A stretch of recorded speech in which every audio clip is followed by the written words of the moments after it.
प्रिय श्रोताओं, सादर नमस्कार। जय मां कालिका। आप सभी को अक्षय तृतीया और परशुराम अवतार की बहुत बहुत शुभकामनाएं। अक्षय तृतीया को जुगल तिथि भी कहा जाता है। इस दिन परशुराम अवतार हुआ था। बांके बिहारी जी के चरणों के दर्शन आज के दिन खोले जाते हैं।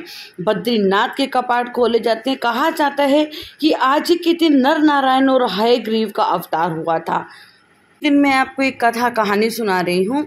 विश्वामित्र जी के जो फादर थे उनका नाम था गाधी। उनकी एक ही कन्या थी जिसका नाम सत्यवती था। गाधी जो थे बहुत ही धार्मिक राजा थे। एक बार ऋषि जो थे वो गाधी जी के प्रजा उनके महल में पहुँचे तो राजा बहुत प्रसन्न हुए कि इतने बड़े महर्षि आज मेरे यहाँ पधारे हैं। इतने में ऋषि ने गाधी से कहा कि वो विवाह करना चाहते हैं और उनकी कन्या सत्यवती से करना चाहते हैं। धार्मिक ऋषि गाधी बड़ी असमंजस में पड़ गए कि अपनी प्यारी पुत्री, जो कि उनकी एक ही पुत्री थी, उसको ऋषि को कैसे सौंप दिया जाए। अगर वो नहीं शादी करते तो ऋषि उन्हें श्राप दे देंगे।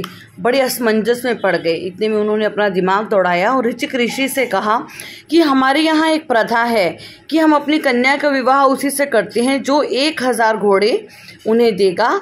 जिस घोड़े के कान जो हैं वो काले होंगे, सभी घोड़े एक जैसे दिखने चाहिए। ऋषि जाने माने ऋषि थे, सिद्ध पुरुष थे। वो समझ गए कि राजा ऐसा क्यों कर रहे हैं। ऋषि जो है वन में चले गए। वन में जाकर के वो वहाँ से 1000 घोड़े लेकर आए जो सभी सफ़ेद थे, देखने में एक जैसे थे और उन सभी के जो कान थे काले थे। तब उन्होंने गाधी जी ने अपनी पुत्री सत्यवती का विवाह ऋषि के साथ कर दिया। कुछ समय के बाद सत्यवती की माँ ने सोचा कि इतने पहुँचे हुए ऋषि हैं, उन्होंने अपनी कन्या से एक रिक्वेस्ट की कि वो एक भाई चाहती हैं। तब कन्या ने अपने पति ऋषि से कहा कि उनकी माँ उनका एक भाई चाहती हैं और वो भी उनसे एक पुत्र चाहते हैं। ऋषि ने सोच विचार कर तपस्या कर उन्हें 2 फल दिए। सत्यवती से कहा कि ये एक फल और ये दूसरा फल जो है तुम अपनी माँ को खिला देना। उस एक फल जो कि उन्होंने अपनी पत्नी के लिए दिया था उससे धार्मिक पुत्र होना था।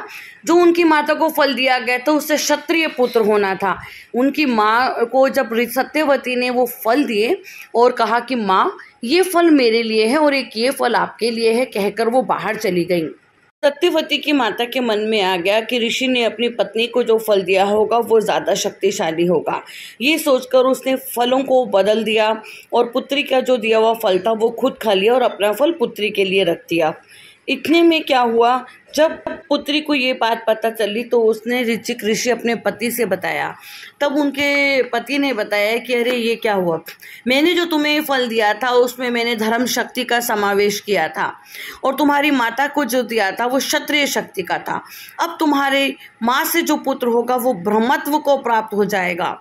तुमसे जो पौत्र होगा वो क्षत्रिय शक्ति वाला होगा। ऋषि और सत्यवती से जमदाग्नि पैदा हुए जो कि बहुत तपस्वी थे। उनके पुत्र ब्राह्मण कुल में पैदा होने के बाद भी परशुराम जी क्षत्रिय गुणों वाले थे। उन्होंने 21 बार पृथ्वी को क्षत्रिय विहीन कर दिया था। जो रानी के यहाँ पैदा हुआ वो विश्वामित्र थे।